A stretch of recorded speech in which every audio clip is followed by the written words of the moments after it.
السلام علیکم ورحمۃ اللہ وبرکاتہ۔ FM 97 کے اسٹوڈیو سے آپ آج جمعۃ المبارک کی خصوصی ٹرانسمیشن اسلامک حوالے سے صبح نور کے نام سے آپ سن رہے ہیں۔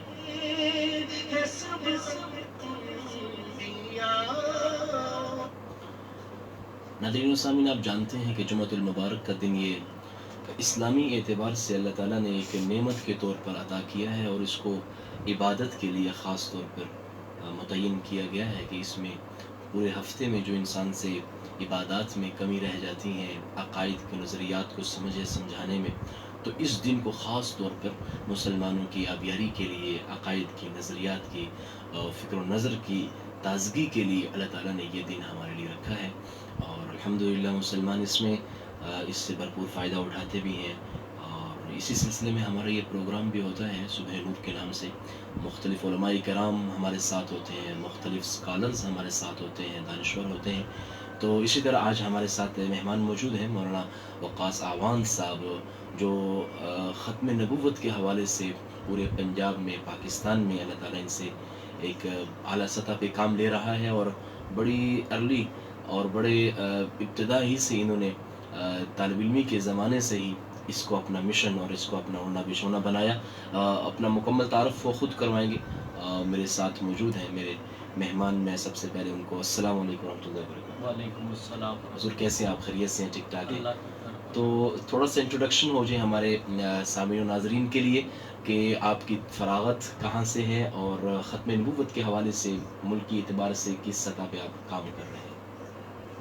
جی، فراغت میری جامعہ اشرفیہ لاہور سے ہے، ماشاء اللہ۔ اور ختم نبوت کے حوالے سے میں تقریباً 2008 سے جڑا ہوں۔ الحمدللہ الحمدللہ ماشاء اللہ۔ اور 2015 میں جب فراغت ہوئی تو اس کے فوراً بعد مستقل طور پہ میری یہ تشکیل ہوگی۔ ماشاء اللہ ماشاء اللہ۔ اس کے بعد سے مستقل الحمدللہ یہ ہماری زندگی کا مقصد ہے، اور یہی الحمدللہ، یہ بڑی خوش قسمتی ہے جی، ختم نبوت کا وہ کاز جس کے لیے سب سے پہلے صحابہ کرام اور اہل بیت اور سب لوگوں کا جو اجماع ہوا، اور امت کا سب سے پہلے اجماعی عقیدہ، اور جس کے لیے قربانیاں لگیں، اور اتنی قربانیاں لگیں کہ جن کو ایک بہت بڑا سرمایہ اسلام کا وہ اس قربانیوں کی نظر ہو گیا، اس کام کے لیے اللہ تعالیٰ نے ان کو چنا ہوا ہے، اور اس کام اللہ تعالیٰ نے ان کے لیے آسان فرمایا ہوا ہے۔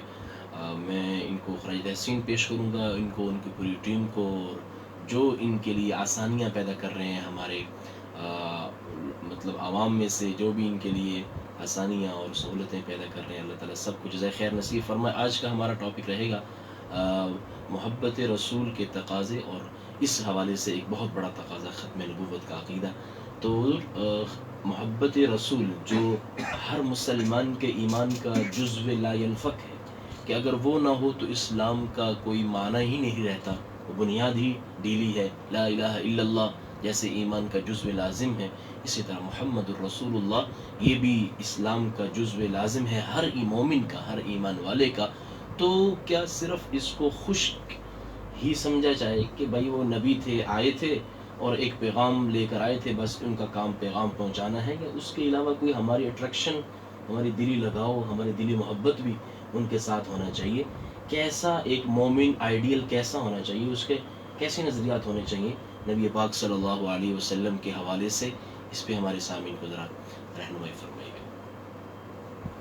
جی، اس حوالے سے میں تمہیداً ایک بات عرض کرنا چاہوں گا کہ اس دنیا میں جتنے بھی انسان ہیں اس کا تعلق جس مذہب سے بھی ہے، چاہے وہ بغیر مذہب کے ہے، داہریہ کیوں نہیں، جس کا کوئی مذہب ہی نہیں، لیکن اس نے کبھی زندگی گزارنے کا کوئی نہ کوئی نظریہ ہوتا ہے، کوئی نہ کوئی طریقہ کار ہوتا ہے، جس نظریے کے مطابق وہ زندگی گزارتا ہے، اگرچہ وہ غیر مسلم ہے، لیکن وجہ اس کا نظریہ کیوں ہے؟ صرف اس وجہ سے کہ ہر انسان کی ایک خواہش ہے کہ وہ کامیاب ہو جائے۔ اس دنیا میں نوجوان ہے، بوڑھا ہے، ہر ایک چاہتا ہے میں کامیاب ہو جاؤں۔ اب کامیابی کا معیار اللہ نے کیا قرار دیا؟ قرآن پاک میں فرمایا کہ فمن زحزح عن النار وادخل الجنۃ فقد فاز، جو جہنم سے بچ گیا، جنت میں چلا گیا، وہ کامیاب۔ اب جنت میں کون جائے گا، جہنم میں کون جائے گا، اس کا فیصلہ کون کرے گا؟ ہم مسلمان ہیں تو اللہ تعالیٰ نے قرآن مجید میں ہی خود فیصلہ فرما دیا، والعصر، مجھے قسم ہے زمانے کی، ان الانسان لفی خسر، فرمایا کہ سارے کے سارے انسان خسارے میں ہیں، گھاٹے میں ہیں، الا الذین آمنوا وعملوا الصالحات، مگر وہ لوگ جو ایمان لائے اور نیک اعمال کرتے ہیں۔ اب اللہ تعالیٰ نے کامیابی کا معیار قرار دیا جو ایمان لائے اور نیک اعمال کرتے ہیں۔ اب ایمان والے نیک اعمال والے کامیاب ہیں تو ایمان کیسا ہونا چاہیے؟ اب یہ سوال آ گیا، تو اللہ تعالیٰ نے خود ہی قرآن پاک میں مجھے آپ کو ایمان کا معیار دیا، فرمایا فَإِنْ آمَنُوا بِمِثْلِ مَا آمَنْتُمْ بِهِ فَقَدِ اهْتَدَوْا، اگر تم چاہتے ہو کہ کامیاب ہو جاؤ تو ایمان ایسا لانا جیسا حضرات صحابہ کرام کا ایمان تھا۔ میں نے آپ کے لیے معیار بنا دیا حضرات صحابہ کا۔ اب ایک بڑی سادہ سی بات میں عرض کرنا چاہوں گا کہ جو عقائد حضرات صحابہ مانتے تھے وہی عقائد ہم بھی مانتے ہیں۔ جن اعمال کی فرضیت کے قائل حضرات صحابہ تھے انہی اعمال کی فرضیت کے قائل میں اور آپ بھی ہیں۔ لیکن آج تک ہم میں سے کوئی دوست بھائی بزرگ سامعین میں سے کوئی بھی کسی کے وہم و گمان میں بھی یہ بات نہیں آئی کہ جناب ہمارا ایمان بھی حضرات صحابہ جیسا۔ کیوں کہ ہمارے عقائد بھی تو وہی، ہمارے اعمال بھی وہی۔ وجہ کیا ہے؟ وجہ صرف ایک ہے کہ رسول اللہ صلی اللہ علیہ وسلم کے جس طرح حقوق حضرات صحابہ نے ادا کیے اور جس طرح انہوں نے رسول اللہ کی صحبت پائی وہ صحبت ہم نہیں پا سکتے، اور ہم اس نہج پہ رسول اللہ کے حقوق نہیں ادا کر سکتے جس طرح انہوں نے قدر کی، جس طرح انہوں نے قدر کی، جس طرح انہوں نے حضور کے حق ادا کیے۔ پہلا حضور کا حق تھا کہ حضور پہ ایمان لایا جائے، میں اور آپ بھی رسول اللہ پہ ایمان لائے۔ رسول اللہ کا دوسرا محبت کا پہلا تقاضا کہ جس سے محبت ہے پہلے اس کو مانو تو مانو، ٹھیک ہے، ان پہ ایمان لایا جائے۔ دوسرا تقاضا یہ تھا کہ میں اور آپ رسول اللہ صلی اللہ علیہ وسلم کی اتباع کریں، حضور کی سنت کے مطابق اپنی زندگی کو لے آئیں۔ ہم سارے مسلمان یہ کوشش کرتے ہیں کہ ہماری زندگی حضور کے سنت طریقے کے مطابق بن جائے۔ اب تیسرا تقاضا حضور کی محبت کا کیا تھا کہ رسول اللہ صلی اللہ علیہ وسلم نے جو ارشاد فرمایا لا یؤمن احدکم حتی اکون احب الیہ من والدہ وولدہ والناس اجمعین، کوئی شخص اس وقت تک کامل مومن نہیں ہو سکتا جس وقت تک وہ اپنی جان مال آل اولاد سب سے زیادہ محبت حضور سے نہ کرے۔ تو سارے کے سارے مسلمان جتنے بھی ہیں ان سب کا یہی عقیدہ بھی ہے، یہی نظریات بھی ہے، یہی جذبات بھی ہے کہ حضور ہمیں اپنی آل اولاد مال جائیداد سب سے زیادہ محبت آپ سے ہے۔ اس کی چھوٹی سی میں مثال عرض کروں کہ ہر مسلمان کو حضور سے کتنی محبت ہے، اتنی محبت کہ باپ اگر اللہ نہ کرے کسی کا فوت ہو چکا ہے نا، باپ کو مرے ہوئے 10-15 سال کا عرصہ گزر جائے تو انسان کہتا ہے کہ شاید میرا باپ سے تعلق کمزور ہو گیا۔ کیوں؟ جدائی پڑ گئی، 15 سال کا عرصہ بیت گیا۔ دادا کو گزرے ہوئے اگر 30 سال گزر جائے تو بندہ کہتا ہے دادا سے شاید میرا تھوڑا تھوڑا تعلق تھا، تعلق میں کمزوری آ گئی۔ وجہ اس لیے کہ وہ جدائی آ گئی، 30 سال کے عرصے کا گیپ آ گیا۔ لیکن آج رسول اللہ صلی اللہ علیہ وسلم کو 1450 سال بیت چکے، لیکن آج کا امتی بھی یہ کہتا ہے حضور مجھے اپنی جان مال آل اولاد سب سے زیادہ محبت آپ سے ہے۔ حضور سے رشتہ و ناتا کب نہیں ہوا؟ حضور کے ساتھ محبت بڑھتی چلی جاتی ہے۔ یہی حضور نبی کریم علیہ الصلوۃ والسلام کی محبت ہے، اور یہ محبت کا معیار اس سطح پر ہم لے جائیں جس سطح پر صدیق اکبر کی محبت تھی، جس سطح پر حضرت فاروق اعظم کی محبت تھی، خواتین میں جس طرح حضرت ام عمارہ اور حضرت ام کلثوم نے محبت کی، تو میرے آپ کے ایمان کے اندر ایک جاذبیت بھی آئے گی، تازگی بھی آئے گی، اور ہمارا ایمان حضور نبی کریم علیہ الصلوۃ والسلام کے طریقے کے مطابق ہمیں زندگی گزارنے پہ مجبور کر دے گا۔ حضرات صحابہ کی محبت کے ایک میں سیدنا صدیق اکبر کے حوالے سے عرض کرنا چاہوں گا۔ ہم حرمین کے سفر پہ تھے، میرے ساتھ مولانا منیر احمد علوی صاحب دامت برکاتہ والیہ تھے، تو میں نے اصرار کیا کہ ہم غار ثور ہمیں جانا چاہیے۔ ہم جب غار ثور جانے لگے تو وہ بڑا لمبا راستہ ہے پہاڑی کا، کوئی 3 گھنٹے کا سفر ہے، پیدل چل کے جائے تو ہم جا رہے ہیں، دیکھ رہے ہیں نوجوان وہ راستے میں تھک ہار کے بیٹھ گئے، کسی کو سانس چڑھ گیا، کوئی بیٹھ کے پانی پی رہا ہے، کوئی آدھے راستے سے واپس آ رہا ہے۔ یقین کرے جب اس غار تک میں جا کے پہنچا تو اس وقت مجھے وہ یاد آیا کہ صدیق اکبر تمہارا رسول اللہ سے کیا عشق تھا، ہم پیدل نہیں پہنچ سکتے، اور ابوبکر صدیق حضور کو اپنے قدوں پہ سوار کر کے اس غار تک پہنچے۔ بڑی بات ہے، لیکن اللہ کے نبی نے اسی لیے تو فرمایا کہ سب کے میں نے دنیا میں جو انہوں نے مجھ پہ احسانات دین کے اعتبار سے کیے تھے اس کی میں نے ان کو اللہ سے جزا لے کر دے دی، لیکن ابو بکر کے جتنے بھی احسانات ہیں ان کا بدلہ اللہ ہی قیامت کے دن عطا فرمائے گا۔ تو بڑی خوبصورت بات کی طرف آپ ارشاد فرما رہے تھے، فرمایا کہ سب سے پہلے ایمان لانا یہ محبت کا تقاضا ہے، اور دوسرا اطاعت کرنا۔ حضور یہ کیا ممکن ہے ایک آدمی کے پاس محبت بھی ہو اور پھر اس کی زندگی میں یعنی اس سطح کی اتباع نہ ہو؟ تو یہ دونوں چیزیں جمع ہو سکتی ہیں کہ تو اس ایسی حالت کو کیا کہیں گے؟ محبت کامل کہیں گے یا محبت ناقص کہیں گے، کہ جس میں محبت کا دعویٰ بھی موجود ہو، یعنی نبی کو مانے، نبی کی نہ مانے یا ساری نہ مانے، تو اس محبت کو کیا الفاظ دیں گے؟ دیکھیں رسول اللہ صلی اللہ علیہ وسلم کے ساتھ جو محبت ہے نا وہ ہماری فطرتی محبت ہے، یہ اللہ تعالیٰ کا ایک ضابطہ اور اصول ہے کہ جس نے محبوب پیغمبر کا کلمہ پڑھا اللہ نے اس کے دل میں اپنے محبوب کی محبت رکھ دی۔ جس طرح چھوٹا سا بچہ ہوتا ہے پیدائشی، تو وہ مہینے 1-2 ماہ کا ہے، وہ ماں کو پہچانتا نہیں ہے لیکن وہ ماں کی طرف لپکتا ہے، وجہ اللہ نے اس کے دل کے اندر ماں کی ممتا کی محبت رکھ دی، حالانکہ وہ پہچان بھی نہیں، وہ پھر بھی اس محبت کی وجہ سے ماں کی طرف لپک رہا ہے۔ اور جس نے رسول اللہ صلی اللہ علیہ وسلم کا کلمہ پڑھ لیا وہ چاہے کتنا ہی گناہ گار کیوں نہیں، لیکن اس کے سینے کے اندر حضور کی محبت موجود ہے۔ ہمارا لاہور کے اندر پروگرام تھا، بھائی سگلین مشتاق کرکٹر ہے سابق، تو وہ تشریف لائے تو وہ اپنی ایک کارگزاری سنا رہے تھے۔ انہوں نے کہا کہ ہم انگلینڈ کے سفر پہ تھے تو ہم گشت کر رہے تو ہم نے دیکھا کہ پارک کے اندر 3 نوجوان بیٹھے، شکل سے وہ پاکستانی لگتے ہیں، ہم انہیں دعوت دینے چلے گئے۔ جب گئے تو دیکھا انہوں نے شراب پی رکھی ہے، نشے میں اونگ رہے ہیں، دھت ہیں بالکل۔ ہم نے انہیں دعوت دی، پھر کہا ہمارے ساتھ مسجد چلو۔ 2 نوجوان تو چلے گئے، ایک تیار ہو گیا کہ میں چلتا ہوں۔ اب اس کو میں نے ساتھ گاڑی پہ پچھلی سیٹ پہ بٹھایا، اب وہ نشے میں اونگ رہا ہے، چوم رہا ہے، اس کو کوئی ہوش نہیں ہے۔ کہتے سگنل پہ گاڑی رکی، ساتھ ایک اور گاڑی آ کے رکی، اس میں گورے انگریز بیٹھے تھے۔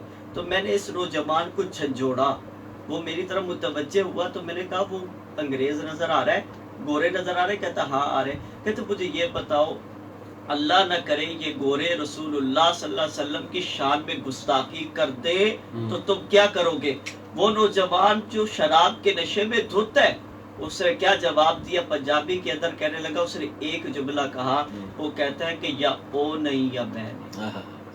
یہ اس مسلمان کی بات ہے جو شراب کے نشے کے اندر دھت ہے، اس کا بھی رسول اللہ کے ساتھ تعلق اتنا مضبوط ہے، اتنی محبت ہے۔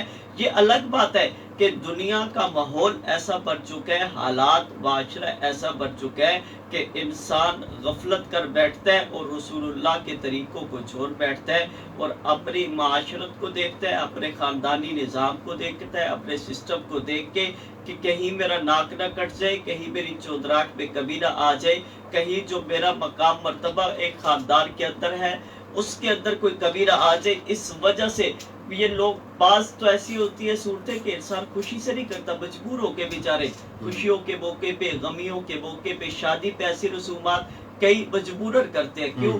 میرے سٹیٹس پہ کمی نہ آ جائے۔ فوسکی کے موقع پہ کئی ایسے کرتے میرے سٹیٹس پہ کمی نہ آ جائے، حالانکہ چاہتا وہ بھی یہی ہے کہ میری زندگی حضور کے طریقے کے مطابق ہو جائے۔ اور ہمارے سے حضور کی محبت کا تقاضا بھی یہ ہے کہ ہم حضور نبی کریم علیہ الصلوۃ والسلام کے ساتھ وفا کریں۔ حضور نے ہمارے لیے جو زندگی گزاری ہے نا، اس زندگی کو آپ دیکھیں، وہ 23 سالہ زندگی کس طرح گزری۔ رسول اللہ کے دندان مبارک ہمارے لیے شہید ہوئے، حضور کی بیٹیوں کی طلاقیں ہوئی ہمارے لیے، رسول اللہ بیت اللہ کے سامنے سر سجدے میں رکھتے ہیں، اونٹ کی گد سے بھری ہوئی اوجری لا کے رکھ دی جاتی ہے۔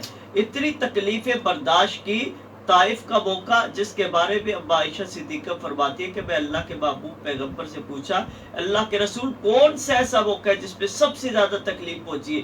تو فرماتی ہے آنکھوں میں آنسو آگے فرمانے لگے وہ طائف کا موقع جب میں دعوت دینے کے لیے گیا، انہوں نے شرارتی بچوں کو پیچھے لگایا، لہو لہان ہو گئے، بے ہوش ہو گئے، اس وقت بھی بد دعا نہ دی، امت کے لیے دعا کی۔ اس سے بڑھ کے اور کیا محبت ہوگی کہ جب اس دنیا سے رخصت ہونے لگے تو اس وقت بھی جبرائیل امیر کو کہا تھا اے جبرائیل جا پہلے میرے رب سے پوچھ کیا میرے جانے کے بعد میری امت کا کیا بنے گا۔ اور صرف یا نہیں، روز محشر بھی حضرات صحابہ کرام نے پوچھا اللہ کے رسول دنیا میں آپ سے ملاقات ہو جاتی ہے، روز محشر آپ کی ضرورت ہوگی، اس وقت ہم آپ کو کہاں تلاش کریں، کہاں ملاقات ہوگی؟ فرمایا آ جانا اس جگہ پہ جہاں پہ میزان لگا ہوگا، ترازو لگا ہوگا، میرے گناہگار امتی کے گناہ جب پلڑا بھاری ہوگا تو میں فوراً دعا کے لیے ہاتھ اٹھا دوں گا کہ یا اللہ میرے اس گناہگار امتی کے گناہوں کے پلڑے کو ہلکا کر دے، نیکیاں بڑھا دے۔ پھر فرمایا اس جگہ ملاقات نہ ہو تو پھر کیا کرے اللہ کے رسول؟ فرمایا پھر اس جگہ آ جانا جہاں پہ پل صراط ہوگا، اس جگہ میرے گناہگار امتی گزرے گا، اس کے قدم لڑکھڑائیں گے تو میں فوراً دعا کے لیے ہاتھ اٹھا دوں گا یا اللہ میرے اس گناہگار امتی کو پار لگا دے۔ اللہ کے محبوب پیغمبر وہاں بھی ملاقات نہ ہو، فرمایا پھر آ جانا اس جگہ جہاں حوض کوثر ہوگا، میں اپنی امت کے پیاسوں کو پیاس بجھا رہا ہوں گا۔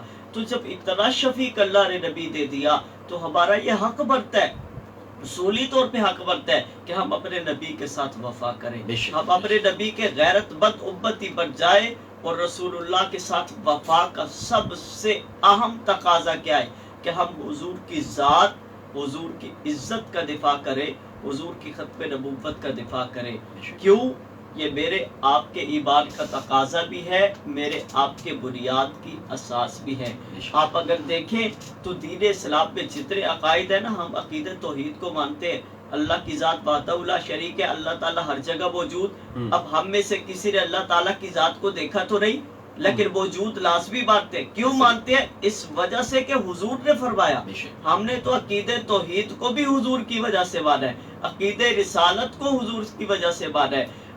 حضور نے فرمایا میرے سے پہلے اللہ نے 1.25 لاکھ نبیوں کو نبوت دے کے دنیا میں بھیجا، ہم نے ان کو دیکھا تو نہیں، لیکن حضور کے فرمانے کی وجہ سے ہم نے ان 1.25 لاکھ انبیاء کی نبوت کو بن دیکھے مان لیا، ان پہ ایمان لے آئے۔ تو سارے عقائد جب ہم نے محبوب پیغمبر کی وجہ سے مانے ہیں تو یہی وجہ ہے آج رسول اللہ صلی اللہ علیہ وسلم کی ذات عالیہ، حضور کی ختم نبوت، اس کو دین اسلام کے اندر بنیادی حیثیت حاصل ہے۔ یہی تو وجہ ہے آج اگر مغرب یہ دیکھے، آج اگر عالم کفر یہ دیکھتا ہے مسلمانوں کے ایمان کو ہلانے کے لیے تو ہمارے سے نماز تو نہیں چھڑواتے کہ بھائی نماز پڑھنے میں رکاوٹیں ڈال دو، یا روزے رکھنے میں رکاوٹیں ڈال دے، یا حج پہ رکاوٹیں ڈال دے۔ کیوں؟ ان کو پتہ ہے ایک مسلمان اگر نماز کو چھوڑے گا وہ گناہگار ضرور ہے، فرض کی ادائیگی نہیں ہو رہی، لیکن وہ ایمان پہ رہے گا، ہے تو وہ مسلمان ہی۔ ہاں نماز چھڑوانے سے ان کے ایمان کو فرق نہیں پڑتا، زکوٰۃ یا دوسرے فرائض چھڑوانے سے فرق نہیں پڑتا۔ اگر ایمان ہلانا ہے تو رسول اللہ صلی اللہ علیہ وسلم کی ذات عالیہ پہ حملہ کیا جائے۔ کیوں؟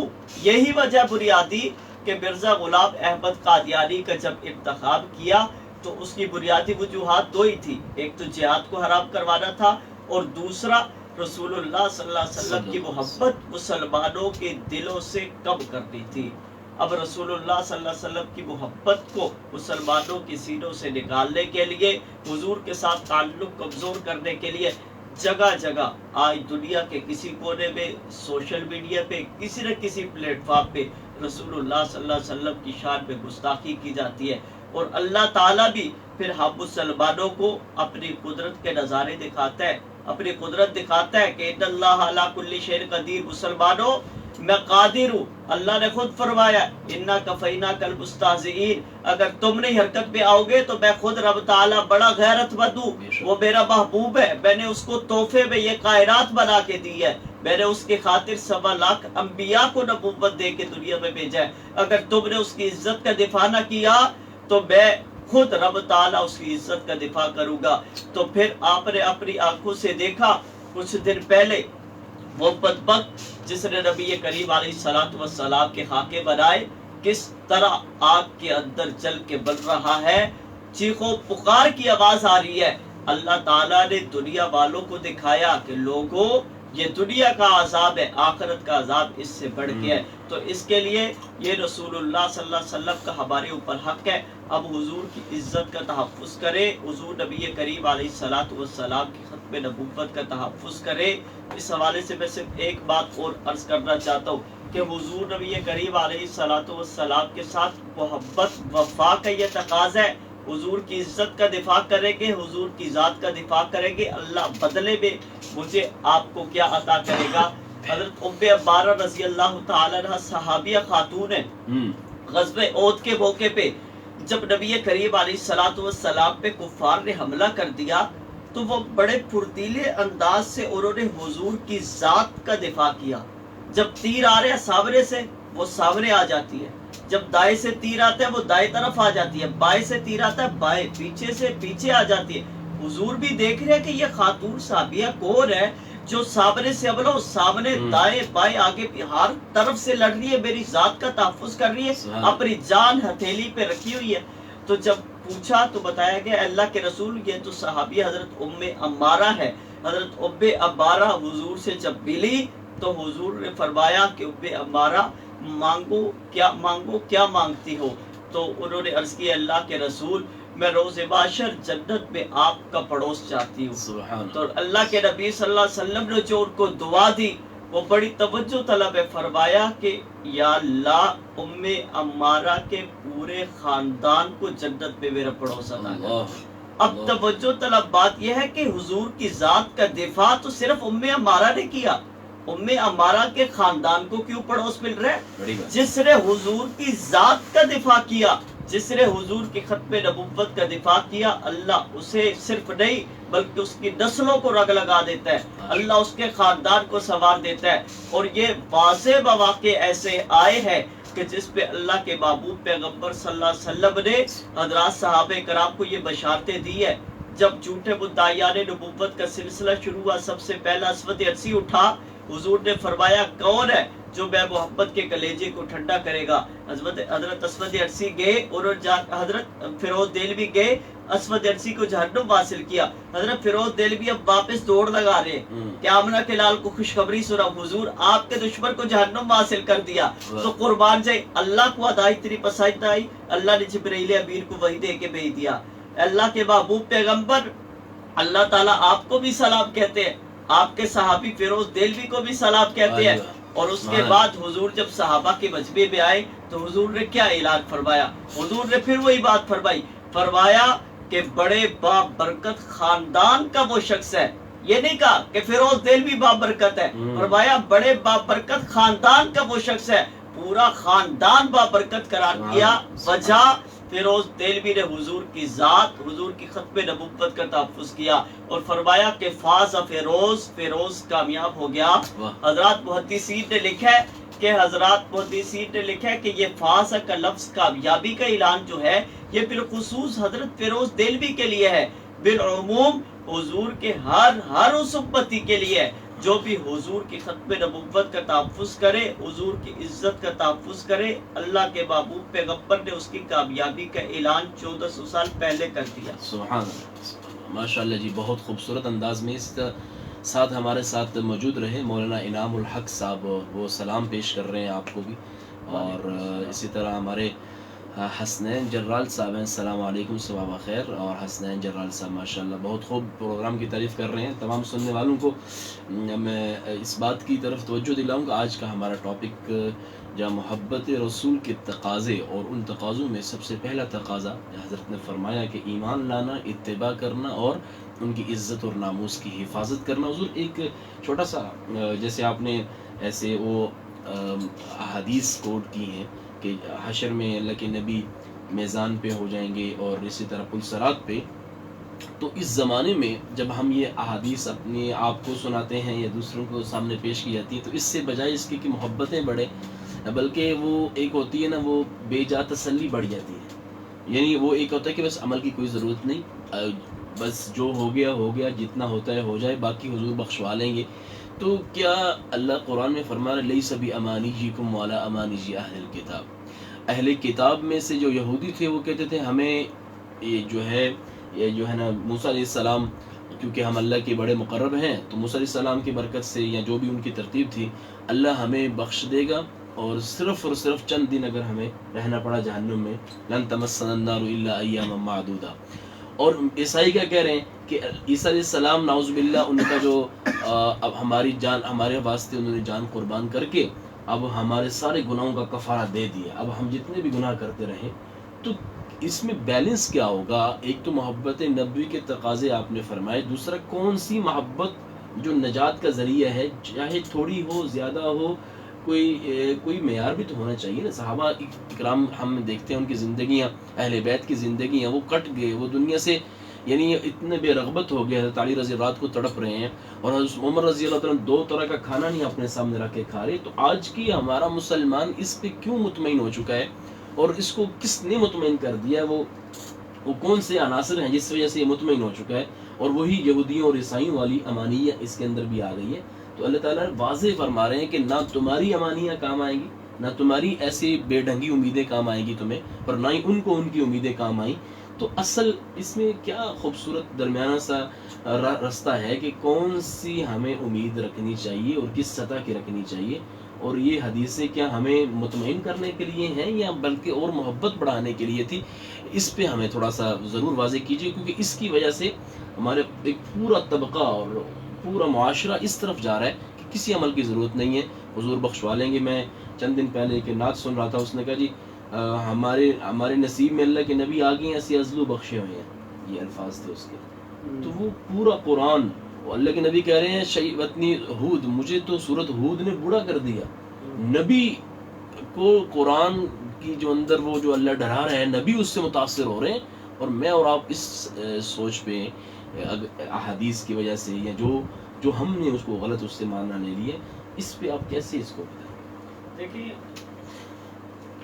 سب سے بنیادی جو آج کل مسئلہ چل رہا ہے وہ یہ کہ ہمیں حضور نبی کریم علیہ الصلوۃ والسلام کی ذات عالیہ سے جو محبت ہے نا، وہ صرف ہمارے زبان کے دعوے تک ہے، ہمارے عمل اور کردار میں نہیں ہے۔ اس کی بڑی چھوٹی سی مثال ہے، میں اکثر بیانات میں دیتا ہوں۔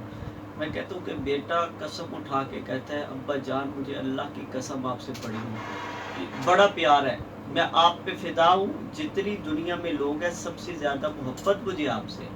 باپ کہتا ہے بیٹا مجھے 1 گلاس پانی تو دے دو۔ بیٹا کہتا ہے ابا جان معذرت میں آپ کو پانی تو نہیں پلا سکتا، لیکن مجھے آپ سے محبت بڑی ہے، بڑا پیار ہے۔ اب اس اولاد کو فرما بردار اولاد نہیں کہا جائے گا۔ عشق رسالت کے دعوے جتنے مرضی اب کرتے، حضور کے ساتھ محبت جو فطرتی ہے طبی ہے، وہ تو ہر مسلمان کے سینے میں ہے ہی، لیکن اپنے آپ کو عاشق رسول ہونے کے دعوے جتنے مرضی کر دے، لیکن جب تک ہمارا عمل، ہمارا کردار یہ ثابت نہیں کرے گا کہ ہم حضور نبی کریم علیہ الصلوۃ والسلام کے ساتھ سچی محبت رکھنے والے ہیں، اس وقت تک ہمارا ایمان کامل نہیں ہوگا۔ یہ جتنی احادیث ہے میں نے اس لیے عرض کی صرف اس وجہ سے کہ اس نبی نے میرے آپ کے لیے کیا کیا اور ہم ان کے ساتھ کتنی وفا کر رہے ہیں۔ حضور کے ساتھ وفا کا تقاضا تو یہ ہے، ان کی ایک ایک ادا پہ ہم قربان ہو جاتے۔ جب مسیلمہ کذاب کے خلاف نبی کریم علیہ الصلوۃ والسلام کے وصال کے فوراً بعد سیدنا صدیق اکبر نے لشکر روانہ کیے نا، پہلا لشکر گیا، دوسرا گیا، مسیلمہ کذاب کو شکست نہیں ہو رہی، سیدنا صدیق اکبر نے پہلے دونوں لشکر کے سپہ سالار کو خط لکھا تھا کہ تم دونوں واپس لوٹ کے نہ آنا، کہیں مسلمانوں کے جذبات کمزور نہ پڑ جائیں، تمہاری مدد اور نصرت کے لیے تیسرا بھیج رہا ہوں۔ اس وقت سیدنا صدیق اکبر رضی اللہ تعالیٰ نے اپنے دور خلافت میں یہ قانون بنایا تھا، جتنے بدری صاحب ہیں ان کو ہم کسی جنگ میں نہیں بھیجیں گے، کیوں؟ وہ ہمارے بزرگ ہیں، اکابر، ان کو دیکھ کے ہمیں حضور کی یاد آتی ہے، وہ بطور تبرک کے ہمارے پاس ہو گئے۔ لیکن جب حضور کی ختم نبوت کا تحفظ کا مسئلہ آیا، یہ قانون بھی توڑا، سارے صحابہ کو جمع کیا اور اس لشکر کے سپہ سالار ان کو بنایا جن کو زندگی میں کبھی شکست نہیں ہوئی تھی، جن کے ہاتھ سے اسلام کے غلبے کے لیے 9 سے زائد تلواریں ٹوٹ چکی تھی۔ حضرت خالد بن ولید رضی اللہ تعالیٰ عنہ ان کو لشکر کے سپہ سالار بنایا، لشکر روانہ کرنے لگے۔ حضرت عمر فاروق آئے اور انہوں نے سوال کیا، امیر المؤمنین مدینہ منورہ کے اندر ازواج مطہرات امہات المؤمنین موجود ہے، بچے موجود ہیں، اگر دشمن نے حملہ مدینہ منورہ پہ کر دیا، ان کی جانوں کا تحفظ کون کرے گا؟ سیدنا صدیق اکبر نے تاریخی جملہ ارشاد فرمایا جو ہمارے لیے مشعل راہ ہے. فرمایا عمر، ابو بکر کی غیرت یہ تو گوارا کر سکتی ہے مدینہ منورہ کے کتے آئے ہماری خواتین کے گوشت کو نوچے، ان کو مدینہ منورہ کی گلیوں میں گھسیٹے، لیکن ابو بکر کی غیرت یہ گوارا نہیں کر سکتی کہ ابو بکر زندہ ہو اور حضور کی ختم نبوت پہ ڈاکہ پڑے. یہ رسول اللہ صلی اللہ علیہ وسلم کے ساتھ وفا کا معیار تھا. انہوں نے اپنی سب کچھ حضور پہ قربان کیا، اور سیدنا صدیق اکبر رضی اللہ تعالی عنہ اور حضرات صحابہ ہمارے ایمان کا معیار، محبت میں بھی انہی کو معیار بنا. ماشاءاللہ. یہ اس دوران ہمارے ثاقب حسین صاحب چکوڑا سے شاید سلام پیش کر رہے ہیں. وعلیکم السلام، بہت شکریہ. بہت واضح کلیئر فرما دیا کہ محبت جو ہے اس کا مطلب یہ ہے کہ اتباع ہے، کیونکہ ان المحب لمن یحب مطیع، کہ جو جس سے محبت کرتا ہے وہ اس کے لیے دکھ بھی اٹھاتا ہے، وہ اس کے لیے نخرے بھی، اس کے ناز بھی اٹھاتا ہے، وہ اس کے لیے کوئی مجبور سا نظر آتا ہے. یہ کون سی محبت ہے کہ جو مرضیاں ساری اپنی چل رہی ہیں، کوئی ایک آداب میں بھی آپ ایسے کسی سے نہیں کہہ سکتے یار یہاں ہماری مجبوری ہے، یہ تو ہمارا مسئلہ ہے، یہاں تو ہم اللہ کے نبی کا جو ہے نا اتباع کریں گے. ہم نے ہر معاملے میں اپنے خاندان کو دیکھا، اپنے رواج کو دیکھا، اپنی رسموں کو دیکھا، اور اپنے معاشرے میں پھیلی ہوئی بدعات کو ہم نے فالو کیا، اور نام رکھا ہم نے عشق رسالت کا. تو یہ اتنا بڑا جھوٹ ہے، اتنا بڑا جھوٹ ہے کہ شاید ابو جہل بھی یہ جھوٹ نہ بول سکا جو میں اور آپ اس زمانے میں اپنے دھن دھناتے رہے ہیں اور بول رہے ہیں. اور اتنا گھٹا ٹوپ اندھیرا ہے کہ یہ جو جھوٹ ہے یہ سچ بن کر سامنے آ چکا ہے، اور ایسا لگ رہا ہے کہ جو سچ بول رہے ہیں وہ جھوٹے ہیں، اور جو جھوٹ بول رہے ہیں کہ یہ سچ ہے، کیونکہ معاشرے میں دیکھ ہی یہ گیا ہے. تو اللہ تعالیٰ سے ہی دعا ہے اللہ تعالیٰ ہمیں ہماری قوم کو اس صحیح سمجھ نصیب فرمائے کہ بجائے زبانی دعووں کے عملاً کوئی ہم اقدام کریں، اور عملاً اللہ کے نبی کی آنکھوں کو ٹھنڈک پہنچائیں، اور نماز کے حوالے سے وہ ساری چیزیں. حضور آخر میں کیا ایک پیغام دینا چاہیں گے ہماری نوجوان نسل کو، اور خاص طور پہ جو آپ کا ایک کاز ہے، مشن ہے، اس حوالے سے کیا آخری 1-2 منٹ میں آپ پیغام دینا چاہیں گے؟ محبت رسول کے تقاضے آپ نے بتائے، اس کا جو صحیح نہج ہے، صحیح جو اس کا رستہ ہے، جو معیار ہے، وہ بھی آپ نے ہمارے سامنے رکھا. آخر میں کیا پیغام دینا چاہیں گے آپ ہماری قوم؟ میں صرف اتنی گزارش کرنا چاہوں گا، جب ہمارا یہ دعویٰ ہے کہ اپنی جان، مال، آل اولاد سے بڑھ کے محبت حضور سے ہے، تو یہ بات یاد رکھیے گا، رسول اللہ صلی اللہ علیہ وسلم کا حق ہمارے مال کے اوپر، ہماری اولاد ہماری اپنی جان سے بھی زیادہ ہے. ہماری جان کے اوپر رسول اللہ کا حق ہے، ہمارے اوقات پہ رسول اللہ کا حق ہے، ہماری صلاحیتوں پہ حضور کا حق ہے. جہاں پہ ہم اپنے مال، جان، وقت، صلاحیتوں کو اپنے بیوی بچوں کے لیے لگاتے ہیں، اپنے کاروبار کے لیے لگاتے ہیں، اپنی ملازمت کے لیے لگاتے ہیں، ان سارے مصارف پہ لگاتے ہیں، وہاں پہ آئے رسول اللہ کے لیے بھی ہم وقت نکالیں، ہم حضور کی عزت کا بھی تحفظ کریں. انسان اپنا پیسہ بناتا ہے، بینک بیلنس بنتا ہے، کیوں؟ سٹیٹس اونچا ہوگا، عزت بڑھے گی. خدارا اپنی عزت کے لیے زندگی بڑی گزارنی، حضور کی عزت کے لیے بھی زندگی گزارنا سیکھیے. اپنی لیے زندگی گزارتے ہیں، حضور نبی کریم علیہ الصلوۃ والسلام کے ساتھ وفا کر جائے. روز باشر ہم نے انہی سے شفاعت طلب کرنی ہے. ایسے نہ ہو کہ روز باشر ہم سارے اکٹھے ہو کے محبوب پیغمبر کے پاس جائے کہ حضور ہمارے کھاتے میں تو کوئی ایسا عمل نہیں ہے جو اللہ کو دکھا کے بخشش کروا سکے، سہارا ہے تو صرف آپ کی ذات کا ہے. تو اس وقت محبوب پیغمبر نے اگر ہمارے سے سوال کر لیا، ارے تیرے تمہارے سامنے میری ختم نبوت پہ حملہ ہوتا رہا، تم غفلت کی نیند سوئے رہے، میری عزت کی دھجیاں بکھیری جاتی رہی، لیکن تمہارے سامنے تمہارے کاروبار رکاوٹ بنے رہے، تمہاری تجارت، تمہاری ملازمت، رشتہ داریاں رکاوٹ بنی رہی. یہ یاد رکھیے گا، میرے آپ کے پاس صرف ایک رشتہ ہے، گنبد خضرا کا رشتہ. اس کے ساتھ اپنے رشتے کو مضبوط کر لیجئے. خدا نہ کرے، اللہ نہ کرے، جس دن اگر وہ دامن چھوٹ گیا تو اس کے بعد ہمارے پاس کوئی عمل نہیں ہوگا، کچھ بھی نہیں ہوگا ہمارے پاس. جو گنبد خضرا سے رشتہ مضبوط کرے، اس کا طریقہ ایک ہی ہے کہ حضور کی ختم نبوت، حضور کی عزت و ناموس کا تحفظ کرے۔ اللہ تعالی ہم سب کو توفیق عطا فرمائے۔ آمین آمین آمین۔ اور فرمایا کہ کسی غم گسار کی محنتوں کا یہ خوب میں نے سلا دیا، کہ جو میرے غم میں گھلا گیا اسے میں نے دل سے بھلا دیا۔ میں تیرے مزار کی جالیوں ہی کی مدحتوں میں مگن رہا، تیرے دشمنوں نے تیرے چمن میں خزاں کا جال بچھا دیا۔ اللہ سے دعا ہے اللہ تعالی ہمیں جو ختم نبوت پہ لوگ کام کر رہے ہیں ان کا بازو بننے کی، ان کے ساتھ کھڑے ہونے کی توفیق نصیب فرمائے، اور جو لوگ گستاخیاں کر رہے ہیں اللہ تعالیٰ ان کو سب سے پہلے تو ہدایت نصیب فرمائے، اور اگر ان کے مقدر میں ہدایت نہیں تو اللہ تعالیٰ ان سے اپنی زمین کو پاک اور صاف فرمائے، اور ہمیں کسی بھی ایسے عمل میں، چاہے وہ ہمارے انفرادی ہوں، اجتماعی ہوں، خاندانی ہوں، معاشرتی ہوں، معاشی ہوں، کسی بھی ایسے کام میں جڑنے کی، لگنے کی توفیق عطا اللہ نہ کرے، نہ فرمائے کہ جس سے اللہ کے نبی کی دانستہ طور پر یا نادانستہ طور پر کہیں نہ کہیں ہم لاشعوری طور پر بھی گستاخی کا مرتکب بن رہے ہوں، اپنے لباس میں، اپنی شکل و صورت میں، اپنے گھر کے ماحول میں ہم ایسا ماحول بنائیں کہ اللہ کے نبی کو جو ماحول پسند ہے، اپنے لباس میں ایسا لباس بنانے کی کوشش کریں، اپنے چہرے کے اعتبار سے ایسا شکل و صورت کو اپنی ایسی بنائیں، اپنے کلچر کو ایسا بنائیں جو اللہ کے نبی کو پسند تھا، وگرنہ مجھ میں اور ان میں کوئی فرق نہیں ہے کہ وہ زبان سے گستاخیاں کر رہے ہیں اور میں اپنے عمل سے گستاخیاں کر رہا ہوں۔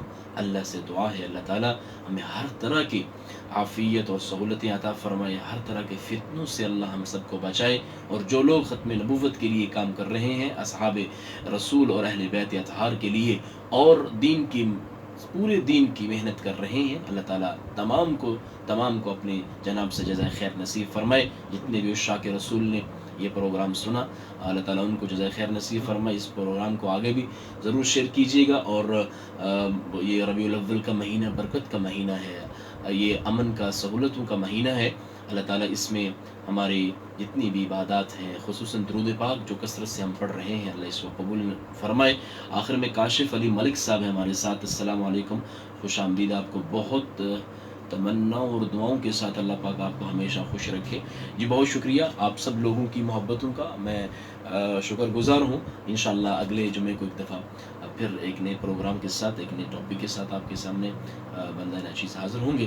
تب تک کے لیے اجازت دیجیے۔ السلام علیکم ورحمۃ اللہ۔